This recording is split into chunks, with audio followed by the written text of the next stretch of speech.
जय गुरु जी। शुक्राना गुरु जी, शुक्राना अनंतम अनंतम शुक्राना मेरे गुरु जी।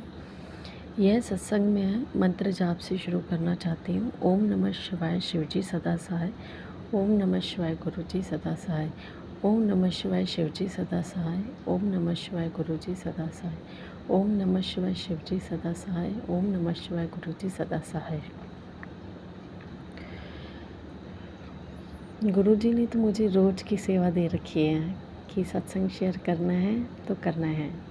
तो मैं भी अपनी एक ड्यूटी समझती हूँ गुरु जी को एक छोटा सा शुक्राना। जय गुरु जी, शुक्राना गुरु जी। मैं आपके सामने एक सत्संग शेयर करना चाहती हूँ। आंटी संगत ने मुझसे शेयर किया था, तो मैं अपनी ज़ुबानी आपको सुनाना चाहती हूँ। जय गुरु जी। आंटी संगत जो थी वो बहुत ज़्यादा पैसों को लेके बहुत फाइनेंशियली बहुत वीक थी, बहुत परेशान थी, पैसे से परेशान थी वो। तो वो गुरु जी इसको बहुत मानते हैं, अभी भी मानते हैं। तो गुरु जी से अरदास की थी, गुरु जी मुझे बहुत परेशानी है और मुझे जॉब चाहिए, क्योंकि उनके हस्बैंड का जो काम था वो भी ज़्यादा मतलब ये कह लो कि ज़्यादा ख़ास ये नहीं था कि हाँ दाल रोटी चल रही थी, पर हाँ बच्चों के लिए स्टडी का बाकी खर्चे के लिए बहुत परेशान होती थी वो। तो उन्होंने अरदास लगाई थी गुरु जी के आगे कि गुरु जी कि मेरे लिए भी कुछ करो।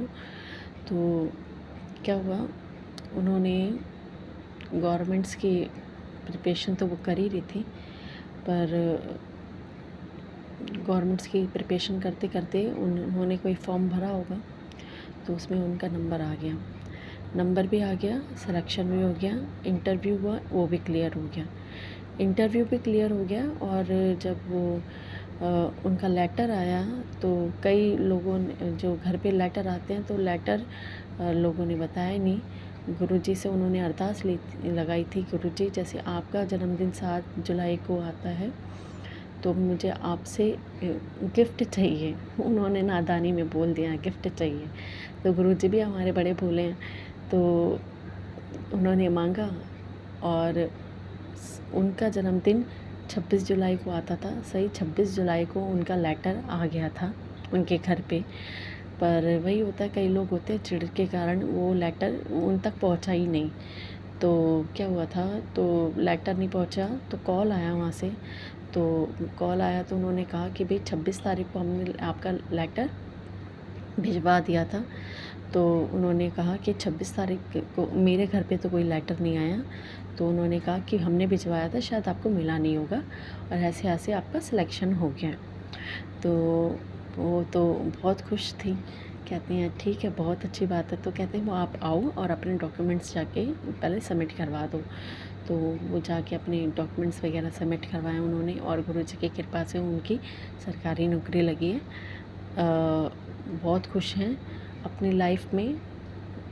और जैसे गुरुजी ने उनकी अरदास पूरी की, जिनके पास काम की दिक्कत है, फाइनेंशियली दिक्कत है, जो वीक हैं, गुरुजी सबका ही बेड़ा पार करें, सबकी अरदास सुने, सबके घर में बरकत हो और सब खुश रहें अपनी ज़िंदगी में, सबकी मुरादें पूरी हों। जय गुरु जी, शुक्राना गुरु जी। यही सोच के मैंने आपसे ये सत्संग शेयर किया है। जिनको मैसेज मिलना है इससे कि भी आपने जो अपनी अरदास लगा रखी है गुरु जी के सामने, तो वो बहुत जल्द पूरी हो जाएगी और चिंता करने की ज़रूरत नहीं है। ये गुरु जी के सामने मैं बैठ के अमृत वेला में ये सत्संग शेयर कर रही हूँ और गुरु जी ही बुलवा रहे हैं जो मेरे से बुलवाना चाह रहे हैं। मेरे पास कुछ नहीं था बोलने के लिए, पर मैंने गुरु जी से अरदास लगाई, गुरु जी आप देखना जो आपको बुलवाना है, जो सत्संग शेयर कराना है, आप देखना क्या बुलवाना है आपको। तो गुरु जी ही बुलवा रहे हैं और ये कोई संगत के लिए मैसेज हो सकता है जो बहुत टाइम से प्रिपरेशन कर रही है और उनको अभी तक भी सफलता नहीं मिली। तो इस साल शायद हो सकता है आपको गुरु जी की कृपा से आपको सफलता मिल जाए और आप लगे रहिए, पॉजिटिव वे में चलिए और खुश रहिए। और कभी भी ये मत सोचिए हम मतलब सफल होंगी या नहीं होंगी, गुरु जी का नाम लेके सफल ज़रूर होंगे। और पॉजिटिव रहिए, अपनी लाइफ में पॉजिटिव रहिए और खुश रहिए। जय गुरु जी, शुक्राना गुरु जी। अगर मुझे मेरा इस सत्संग में कोई मेरे से मिस्टेक होती है, कोई गलती होती है सत्संग शेयर करने में, या कोई बोलने में मेरे से कोई गलती हो जाती है, तो कृपा करके मुझे माफ़ कर दीजिएगा।